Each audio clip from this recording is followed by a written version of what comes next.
बागेश्वर पहुंचे सीएम धामी, कार्यकर्ताओं ने फूलमाला पहनाकर किया स्वागत। थोड़ी देर में करेंगे जनसभा। रुड़की में बसपा सुप्रीमो मायावती ने की जनसभा, कहा कांग्रेस की तरह भाजपा भी कर रही भ्रष्टाचार। श्रीनगर में हुआ हाई वोल्टेज ड्रामा, नदी में कूदी महिला को छात्र ने बचाया, पहले भी कर चुकी आत्महत्या का प्रयास। चार धाम यात्रा के लिए आज से रजिस्ट्रेशन शुरू, 2 घंटे में 4000 से ज्यादा हुए रजिस्ट्रेशन। 10 मई से शुरू हो रही यात्रा। राम मंदिर ट्रस्ट ने जारी की गाइडलाइन, 18 अप्रैल तक सभी वीआईपी पास निरस्त, दर्शन करने का बदला समय।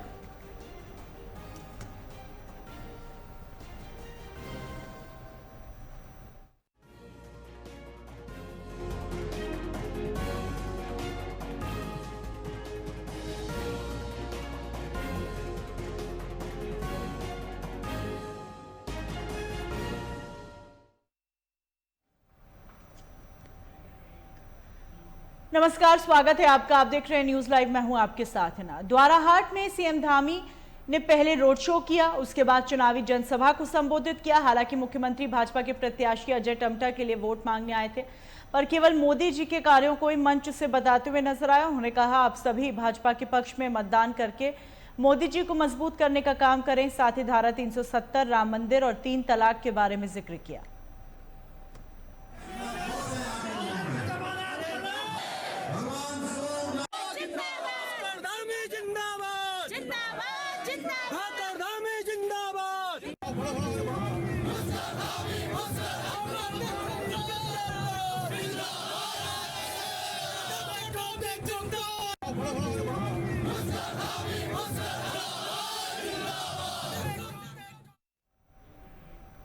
उत्तर प्रदेश के मुख्यमंत्री योगी आदित्यनाथ उत्तराखंड के हल्द्वानी शहर पहुंचे, जहां उन्होंने नैनीताल उधम सिंह नगर सीट से भाजपा प्रत्याशी अजय भट्ट के पक्ष में जनसभा की। जनता को संबोधित करते हुए उन्होंने कांग्रेस पर कई जुबानी हमले किए।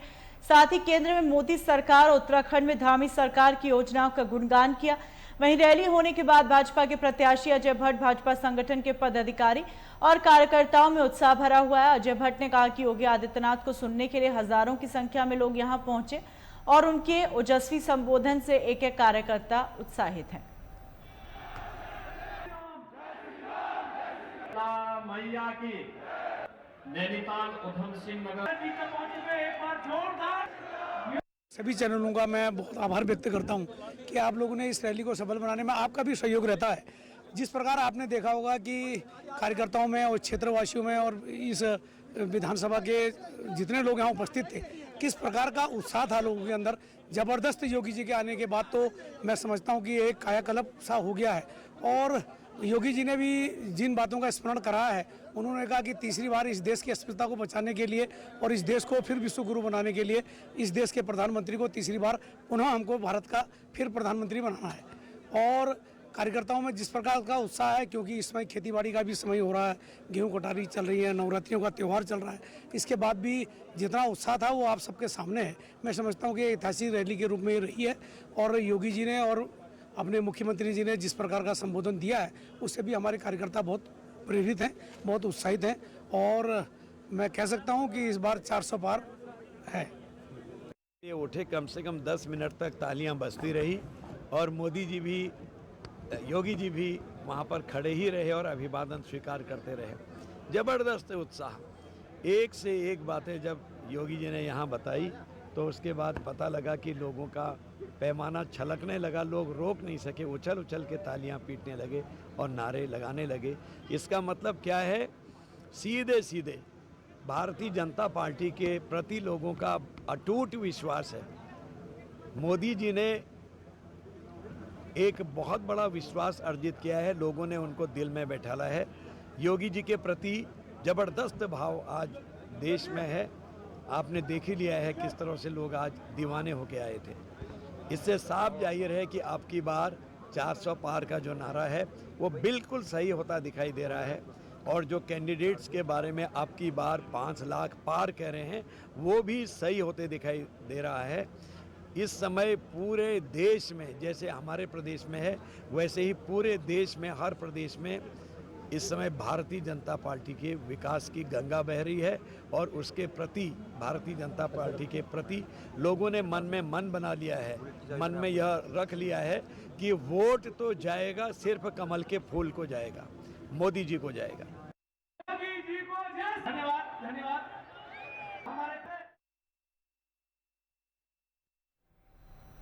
वहीं रामनगर में कांग्रेस महासचिव प्रियंका गांधी ने जनसभा को संबोधित किया और कांग्रेस प्रत्याशी वीरेंद्र सिंह रावत के समर्थन में वोट करने की अपील की।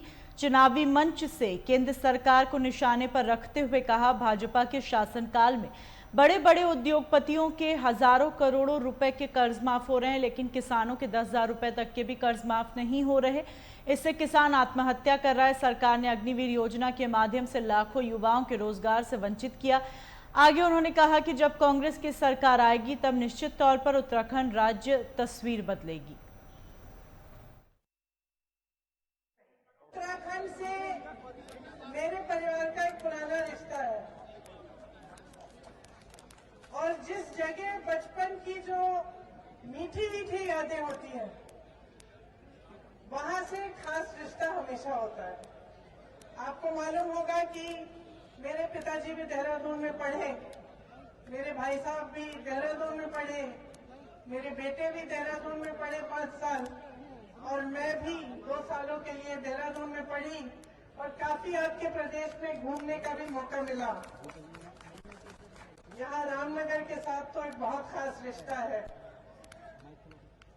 बहुत छुट्टियां हमने यहाँ मनाई। पास में पाउडर पार्क है, आप तो जानते ही होंगे, सब यहीं के हैं। मुझे तो जब मौका मिलता था, बच्चों की 2 दिन की छुट्टी होती थी तो रात की जो पुरानी दिल्ली वाली ट्रेन है, जो स्टेशन से, पुरानी दिल्ली के स्टेशन से जो चलती है 10 बजे, उसमें बिठा के दोनों बच्चों को सीधे यहाँ आ जाते थे। बात वो वही कह रहे थे जो 5 साल पहले कह रहे थे और जो बातें कह रहे थे उनको सुनकर भी मुझे ताज्जुब हुआ। सबसे पहले तो उन्होंने कहा कि बार बार मोदी सरकार, कहा आपने भी सुना होगा, पिछले चुनाव में भी सुना होगा।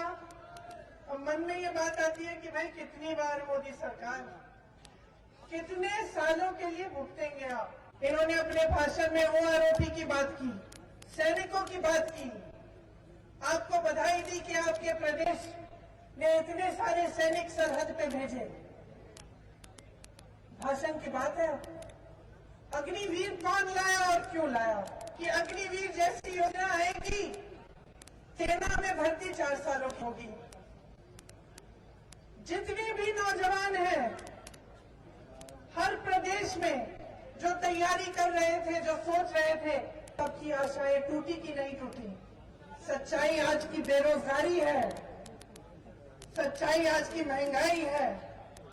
आपके बच्चे पढ़ते हैं, इम्तिहान देते हैं, पेपर लीक हो जाता है, घोटाला हो जाता है, 20-20 लाख की नौकरियां बिक जाती हैं। किसके राज में हो रहा है ये? 10 सालों से किसका राज है? कितना दोष देते रहेंगे कांग्रेस पार्टी को? 10 सालों से तो कांग्रेस पार्टी का राज नहीं है ना। आप जानते हैं कि कांग्रेस ने कहा है कि अग्निवीर की स्कीम रद्द की जाएगी अगर कांग्रेस की सरकार आएगी। फिर आप हर मंच पे जाके बोलते हो नारी शक्ति, बोलते हो।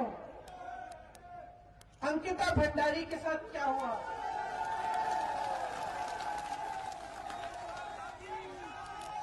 जिन्होंने उसका शोषण किया, जिन्होंने उनकी हत्या की, उसको संरक्षण कौन दे रहा है? मोदी जी बताएं। मोदी जी जब उत्तराखंड में आएंगे, जब मंच पे खड़े होंगे, तो पब्लिक मोदी जी से पूछे कौन संरक्षण दे रहा है।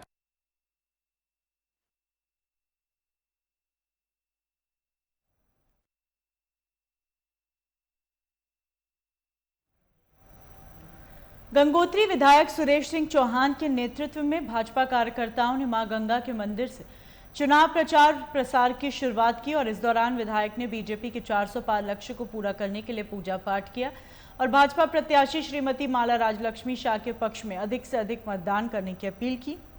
इस अवसर पर पूर्व चारधाम उपाध्यक्ष सूरत राम नौटियाल और तमाम पदाधिकारी मौजूद रहे।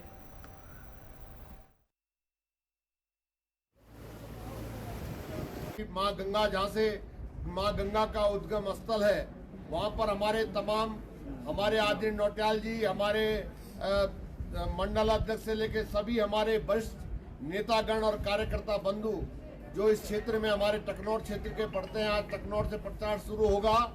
तो सुबह बारिश की बूंदें पड़ रही थी और सबने कहा कि जब हम मुखबा में आए हैं तो हम पहले माँ गंगा से, जो हमारे देश के यशस्वी प्रधानमंत्री हैं, कि वो तीसरी बार जो 400 पार का लक्ष्य उसको पूरा करेंगे और देश के पुनः प्रधानमंत्री बनेंगे और पूरे विश्व के नेता बनेंगे। इसी कामना के साथ आज सभी ने माँ गंगा से प्रार्थना की और हमें पूरा विश्वास है कि इस समय में 80% वोट गंगोत्री विधानसभा से और पूरे देश से 400 सीटें हमें मिलेंगी।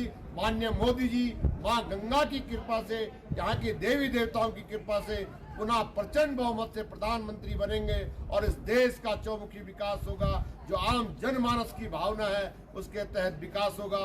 आम जनमानस की जो चिंता करते हैं, हम माँ गंगा से उनके दीर्घायु की कामना करते हैं, उनको पुनः तीसरी बार प्रचंड बहुमत से प्रधानमंत्री की कामना करते हैं और विश्व का नेता बनने की कामना करते हैं। बोलो गंगे मैया की जय।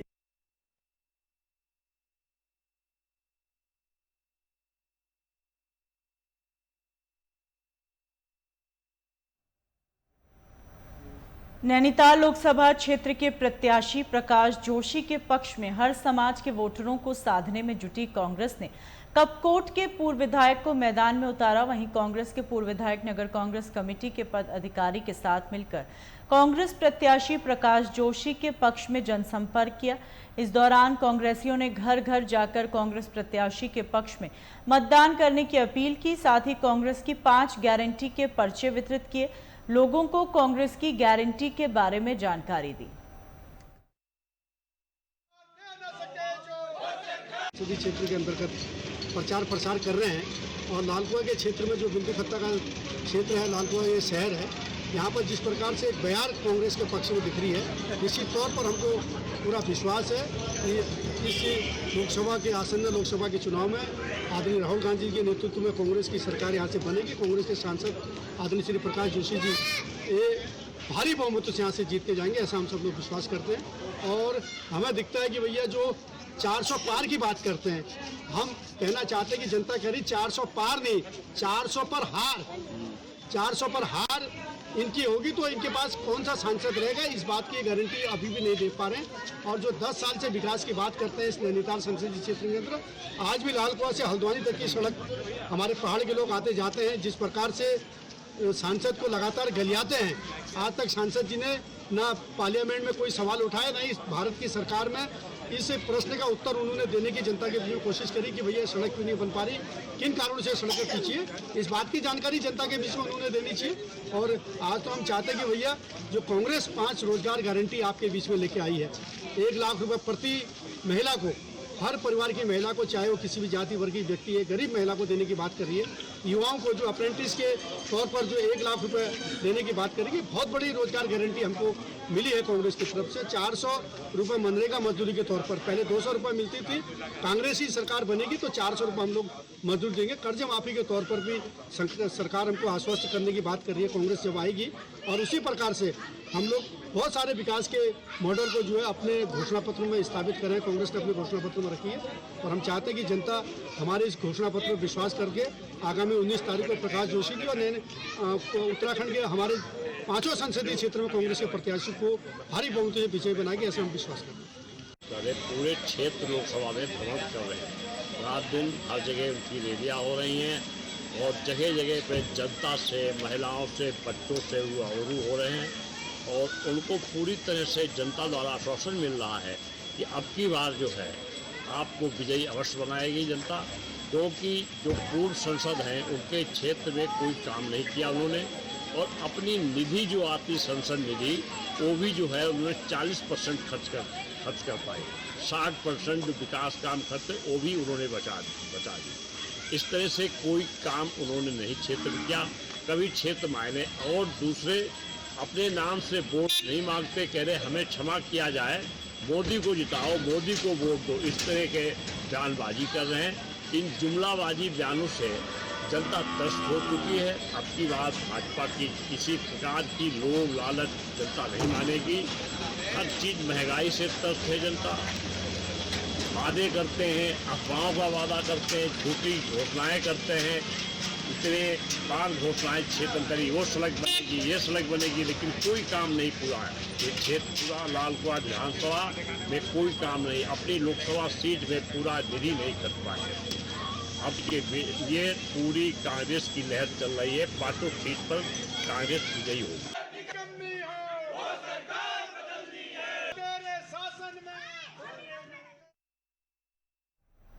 जिला निर्वाचन अधिकारी मयूर दीक्षित की अध्यक्षता में बैठक का आयोजन किया गया, जिसमें आवागमन व्यवस्थाओं और किसी अप्रिय घटना की रोकथाम के लिए चर्चा की गई। मतदान के दिन बारिश अलर्ट के चलते भी कोई रुकावट न हो, इसके लिए भी सभी संबंधित विभागीय अधिकारियों को अलर्ट रहने को कहा गया और बूथ स्थलों पर बिजली, पेयजल, परिवहन, पुलिस, स्वास्थ्य विभाग के अधिकारियों को भी सभी व्यवस्थाएं चाक चौबंद रखने के निर्देश दिए गए। उसके लिए जो हमारी पोलिंग पार्टीज़ का मूवमेंट होगा और लोग भी वोट डालने बूथ तक आएंगे, तो इस क्रम में कोई भी ऐसा मार्ग ना हो, जो कोई सड़क हो जो हमारे जिले में बंद हो। इसके लिए सभी डिपार्टमेंट, जो लाइन डिपार्टमेंट्स, उनको बताया गया है। साथ ही बिजली की व्यवस्था और पानी की सुविधा जो पोलिंग स्टेशन पे होनी चाहिए, वो भी तत्काल एक क्यूआरटी टीम सभी डिपार्टमेंट्स अपनी बना लें, ताकि अगर कहीं मौसम की खराबी के कारण या कुछ बारिश आदि के कारण कहीं डिस्टर्बेंस भी होता है तो उसको हम लोग तत्काल रिपेयर कर सकें। इसके साथ ही अन्य जो भी डिपार्टमेंट्स हैं, भले वो स्वास्थ्य से रिलेटेड हो या फिर फायर डिपार्टमेंट हो, उनको भी डायरेक्शंस दिए गए कि जहाँ भी ईवीएम हमारी हो वहाँ पर सुरक्षा हम प्रोवाइड करें। और साथ ही पोलिंग पार्टीज़ और उनको भी जो भी स्वास्थ्य के संबंध में अगर कहीं भी दिक्कत होती है या कोई भी किसी भी पोलिंग कार्मिक को कोई दिक्कत आती है इलेक्शन के टाइम पे आने जाने में, तो हमारी समस्त एम्बुलेंसेज उस समय अलर्ट पर हैं।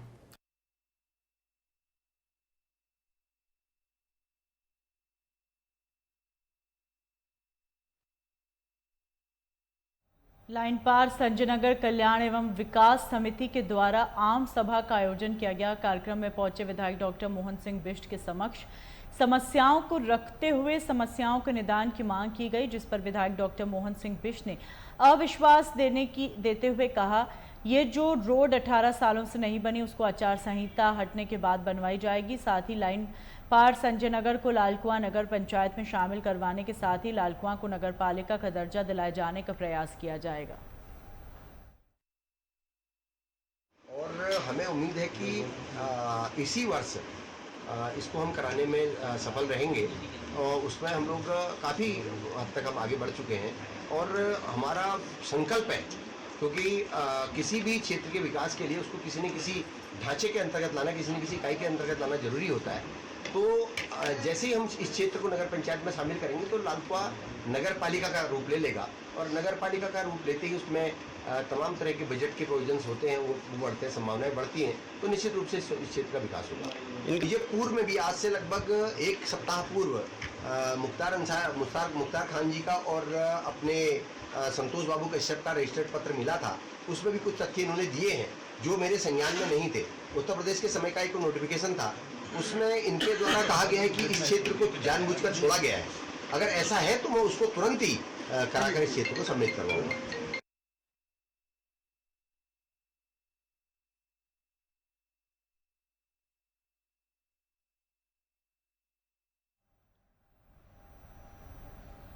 लोकसभा चुनाव के मद्देनजर जिला निर्वाचन अधिकारी हिमांशु खुराना ने बद्रीनाथ विधानसभा के दूरस्थ एवं सीमांत मतदान केंद्र का निरीक्षण कर चुनाव व्यवस्थाओं का जायजा लिया। इस दौरान जिला निर्वाचन अधिकारी ने बूथों पर पेयजल, शौचालय, विद्युत, रैंप एवं मतदाताओं के लिए अन्य मूलभूत सुविधाओं का निरीक्षण करते हुए बीएलओ से वोटर पर्ची वितरण कार्यों की जानकारी ली। उन्होंने निर्देशित किया कि मतदान केंद्रों पर प्रारूप के अनुसार आवश्यक जानकारी अंकित की जाए और अधिक से अधिक मतदाताओं को जागरूक करें।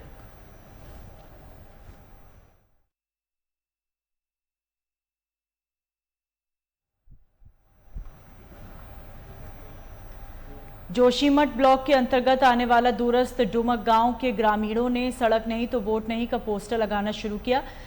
बताते चले, आगामी लोकसभा सामान्य निर्वाचन के प्रथम चरण के मतदान के लिए अब बस कुछ ही दिन बचे हैं, लेकिन जोशीमठ प्रखंड के दूरस्थ गांव डूमक गांव के लोगों की सड़क संबंधित समस्याएं लंबे समय से बनी हुई है, जिसको लेकर ग्रामीण कई बार अपने गांव में आंदोलन कर चुके हैं और इस बार ग्रामीणों ने तय किया है, अगर उनकी सड़क की मांग को समय रहते पूर्ण नहीं किया गया तो ग्रामीण चुनाव का पूर्ण रूप से बहिष्कार करेंगे।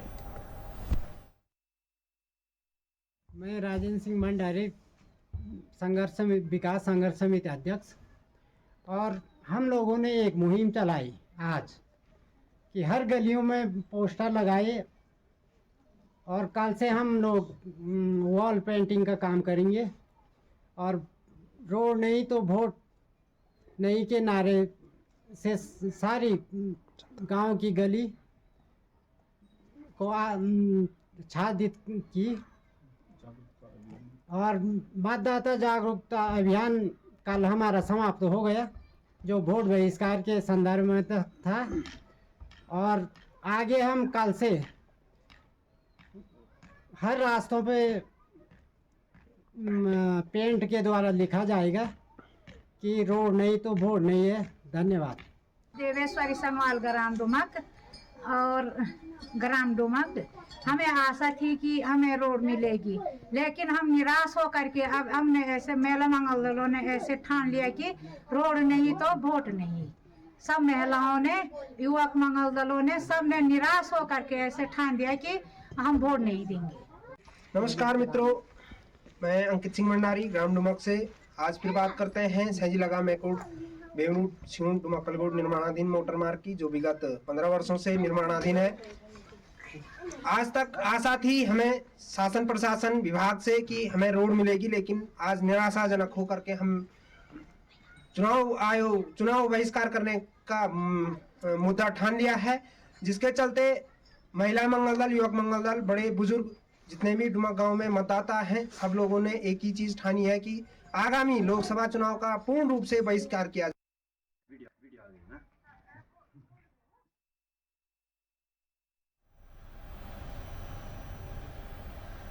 उत्तरकाशी डूंडा ब्लॉक के पटूडी, दूगाल, धनारी में एक आम बैठक का आयोजन किया गया। बैठक में ग्रामीणों ने ग्राम प्रधान धृपाल सिंह बुटोला और प्रधान रामलला की अध्यक्षता में तय किया कि वह 19 अप्रैल को होने वाले चुनाव का पूर्ण रूप से बहिष्कार करेंगे। ग्रामीणों की विगत कई वर्षों से मांग है, मोटर मार्ग पर 13 किलोमीटर से आगे का जो निर्माण कार्य रुका हुआ है उसे शासन प्रशासन कई सालों से कार्य नहीं कर रही, जबकि ये मामला मुख्यमंत्री की घोषणा में भी शामिल है, लेकिन घोषणा होने के बाद भी अधिकारी कर्मचारी कार्य को नहीं करवा रहे। ग्रामीणों ने प्रशासन को चेतावनी दी, अगर जल्द ही जल्द सड़क और संचार कनेक्टिविटी के मामले पर कोई ठोस कार्रवाई नहीं हुई तो आने वाले दिनों में लोकसभा चुनाव का बहिष्कार सहित उग्र आंदोलन होगा।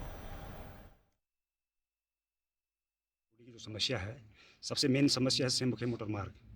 दूसरी समस्या है हमारे टावर की, जो कि यहाँ पर नेटवर्क नहीं आता है, और मेन हमारी जो सेमुखी मोटर मार्ग है, इसके लिए एक बैठक रखी गई है ग्राम पंचायत डुंगल और पटूडी में के बीच में, जो कि हमने जो है आगामी लोकसभा चुनाव 19 तारीख का जो होने वाला मतदान है, उसका हमारी पूर्ण जनता उसका पूर्ण बहिष्कार करती है, जिसके लिए हमारी सरकार से ये अनुरोध है कि जल्दी से जल्दी हमारी मांग पूरी हो, और सभी जनता ने हामी भरी है कि हम इसका पूर्ण बहिष्कार करते हैं।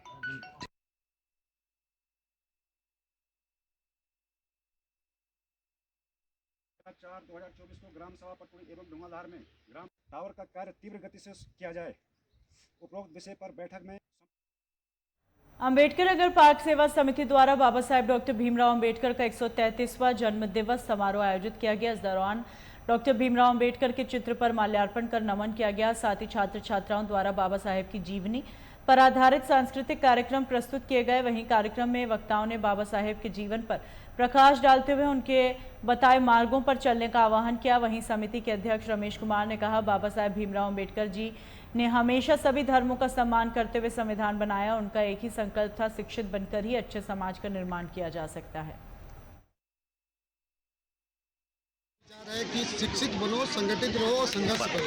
तो हमने यहाँ पर बच्चों को यहाँ पर मंच में बाबा साहब से संबंधित जितने भी बाबा साहब के विचारों को से ओत को कार्यक्रम करवाए, और हमारे जो यहाँ पर बुद्धिजीवी आए उन्हें बाबा साहब पर विचार रखे, और हमने आगे यहाँ पर ये तय किया है कि बाबा साहब ने कहा था कि शिक्षित बनो, तो शिक्षित बनाने के लिए यहाँ पर हम एक लाइब्रेरी बनाना चाह रहे हैं। और सारे जितने भी यहाँ पर हमारे मेहमानगण आए थे, हमने उनसे अनुरोध किया कि वो इसके लिए हमारा सहयोग करें और जो हमारे समाज के बच्चे जो पढ़ लिख नहीं पा रहे उनको सही दिशा में लाएं और उनको शिक्षित करने का प्रयास करें। जो समाज में जो निचले तबके से लोग आते हैं वो अगर आगे बढ़ते हैं और वो अच्छे पदों पर पहुँचते हैं, IAS बनते हैं, PCS बनते हैं, तो हमारा समाज भी आगे बढ़ता है, उनकी आर्थिक स्थिति अच्छी होती है। लेकिन कुछ लोग हैं जो राजनीतिक कारणों से चाहते हैं कि जो जनता है वो जातिवाद में धर्म के नाम पे, पाखंड के नाम पे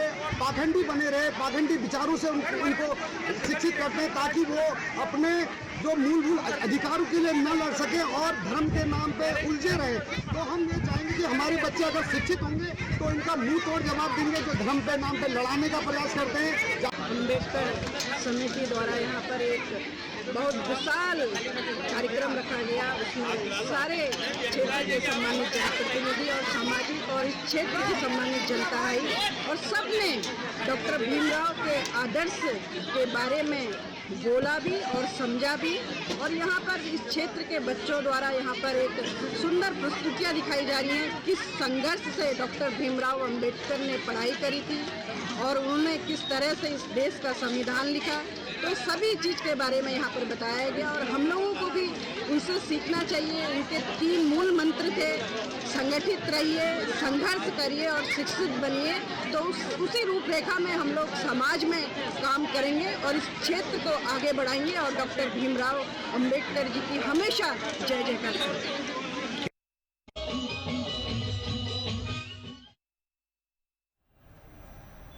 बैसाखी के पावन पर्व पर पिंडर नदी और अलकनंदा के संगम पर बैसाखी कौथिकों को श्रद्धालुओं का धूमधाम से आगाज हो गया और यह मेला जनपद चमोली के अलग अलग स्थानों पर 5 दिनों तक चलेगा। कार्यक्रम का शुभारंभ थराली विधायक भूपाल राम टमटा तथा ब्लॉक प्रमुख यशपाल नेगी ने किया। इस अवसर पर गांव की महिलाएं मंगल दलों ने लोकगीतों व लोक नृत्यों की शानदार प्रस्तुति दी, जिसमें पंती ग्राम पंचायत की महिला मंगल दल के प्रथम स्थान हासिल किया और दूसरे स्थान पर बनौली की महिला मंगल दल और तीसरे स्थान पर मरोड़ा की मोहम्मद रही।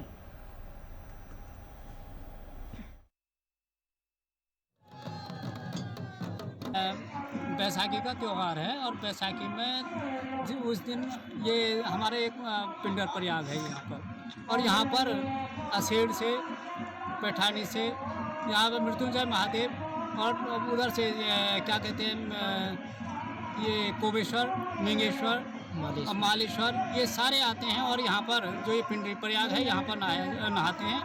और ये कभी 14 को आता है परसा और कभी 13 को, है ना, 13 अप्रैल को।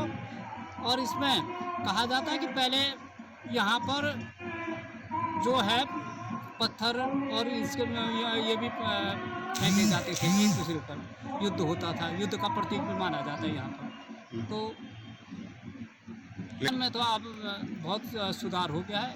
अब तो एक सारे देवता मिलते हैं, मिलन स्थान है यहाँ पर। झाड़ियाँ भी आती हैं और बहुत लोग भी आते हैं दूर दूर से, जो पलायन कर चुके हैं वो लोग भी आते हैं अपने यहाँ पर इष्ट से मिलने के लिए। यहाँ पे बहुत बड़ा आस्था के साथ आते हैं, हम लोग देहरादून से आते हैं। जो भी लोग यहाँ से पलायन करें वो भी इसी भी बैसाखी के मेले में यहाँ पे आते हैं और महादेव जी को भेंट चढ़ाते हैं। हमारे महादेव जी बैसाखी के दिन यहाँ पे नहाने आते हैं। उधर से मीन के महादेव भी दोनों महादेव के साथ नहाते हैं। हर हर महादेव। से देवता आते हैं शिव जी के रूप में, असेर से सिमली, सिमली से बनेला, वहाँ से पैठानी आते हैं और पैठानी से यहाँ पे बगड़ नाम से जाना जाता है। उधर से पंती मेला लगता है, वहाँ पे भी सभी देवता आते हैं। माल और कोप जो भी मिंगेश्वर महादेव जो भी होते हैं सारे देवता लोग इधर उधर आर पार इकट्ठे होते हैं। और हमारे महादेव असेर से जब पैठानी गांव में आते हैं तो हमें ध्यानियों के लिए प्रसाद के रूप में हरियाली दे जाते हैं। ये हरियाली है हमारे इसमें और हमें इस मेले में बड़ी खुशी होती है, बड़े उत्साह के साथ। जैसे ध्यानियाँ अपने मायके के लिए वो उत्साह करती हैं कि मेरा माई, उसी प्रकार हमें भी इस असेर महादेव से इसी आशाओं के साथ आशा रहती है कि यह हमें अपने शिव जी के रूप में आशीर्वाद दें और खूब फले फूले हम अपने भक्तों, सारे भक्तों को यहाँ बगड़ में आके आशीर्वाद दें और हरियाली, आशीर्वाद के रूप में हरियाली बढ़े। कुछ नहीं है, 15 दिन पहले भी करते हैं, 1 हफ्ता पहले, हम 15 दिन पहले, 10 दिन पहले करते हैं। और ये रास्ता बहुत बेकार रहता है, जहाँ तक भी हो झाड़ियाँ दुनिया भर की झाड़ियाँ होती हैं। 3 दिन पहले हम अपना रास्ता साफ करते हैं, पूरे ग्रामवासी मिलके ग्राम प्रधान के थ्रू। ये श्रमदान होती है और उसमें श्रमदान के आते हैं, अपने अपने खुशी से सारे लोग मिलकर श्रमदान में आते हैं। और 3 दिन पहले या 10 दिन पहले यहाँ पे कुछ और ग्वालदीय पूजे के रूप में पूजा होती है। उस दिन भी 3 वो अपनी पैठानी ग्राम सभा के लोग आते हैं, 3 चूल्हा लगते हैं, प्रसाद बनता है, अपने अपने मन इच्छा के लिए, गायों के लिए चावल बनता है और उसी को गांव में जाके प्रसाद के रूप में बांटते हैं। पावन पर्व पर मैं इस समय पंक्ति में हूँ, जहाँ पर हमारी बहुत सारी देव देवलियाँ आती हैं। यहाँ पर एक विगत 2 वर्षों से मैं देख रहा हूँ कि व्यवस्थित तरीके से जो हमारी देव देवलियाँ आती हैं वो यहाँ पर आती है, स्नान करती है और स्नान करने के बाद आपस में बहुत सौहार्दपूर्ण तरीके से मिलती है। मैं आज इस मौके पर अपने क्षेत्रवासियों को, पूरे प्रदेशवासियों को, देशवासियों की बैसाखी पर्व की बहुत बहुत शुभकामनाएं देता हूँ। उनकी सुख समृद्धि की कामना करता हूँ, सौहार्द का वातावरण बने, ऐसे आज की इस बैसाखी के पर्व पर हमारी रीति भी है। और इसके आयोजक, विशेष रूप से मैं ये जो आयोजक कमेटी है यहाँ पर, मैं उनके संरक्षक के रूप में कहूँ या अध्यक्ष के रूप में यहाँ पर डॉक्टर हरपाल सिंह नेगी जी का भी धन्यवाद करना चाहता हूँ कि उन्होंने विगत 1-2 सालों से इस मेले के स्वरूप को, जो हमारी परंपराएं हैं, जो हमारे धार्मिक जिस प्रकार की रीति रिवाज है, उसको और बेहतर व्यवस्थित तरीके से करने का जो उन्होंने प्रयास किया, मैं उसके लिए उनको भी बहुत बहुत बधाई देना चाहता हूँ। यहाँ पर पंथी क्षेत्र के प्रधान का, यहाँ के क्षेत्रवासियों का मैं उनका भी हृदय से आभार व्यक्त करना चाहता हूँ, उनको धन्यवाद भी देना चाहता हूँ कि उनके अपूर्व सहयोग से यहाँ पर ये सारे कार्य बहुत व्यवस्थित तरीके से संपन्न हो रहे हैं। और निश्चित रूप से क्योंकि मेरा आज व्यस्ततम कार्यक्रम है, मुझे आगे जाना है, लेकिन फिर भी मैं अभी अपने कुछ सारी मेले में जो हमारी भगवती के दिन वहाँ भी मेला